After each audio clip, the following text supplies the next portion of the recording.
Un suspect, condamné pour apologie du terrorisme et sous OQTF, obligation de quitter le territoire français, mais impossible à expulser depuis des mois. L'attaque de Mulhouse ravive de nombreuses interrogations.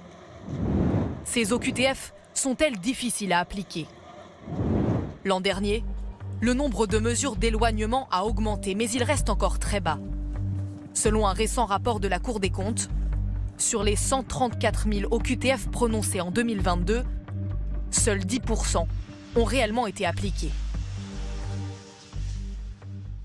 Alors on a des pays qui ne sont pas coopérants et on a énormément d'obstacles diplomatiques qui sont mis en place. Alors c'est le cas notamment avec l'Algérie qui refuse de délivrer des laissez-passer consulaires. Donc c'est un problème de coopération.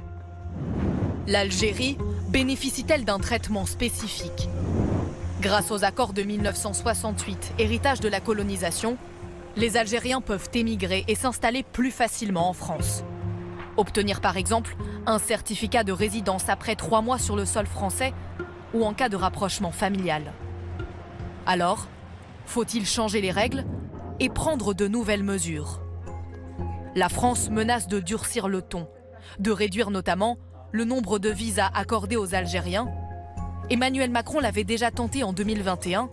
Cela avait duré 3 mois. C'était un coup de bluff et ça s'adressait d'une manière, si vous voulez, égale envers le Maroc, l'Algérie et presque la Tunisie. Si elle s'adresse à un pays en particulier, la menace est plus crédible, plus ciblée. Ces mesures seront étudiées mercredi lors d'un conseil interministériel sur le contrôle de l'immigration.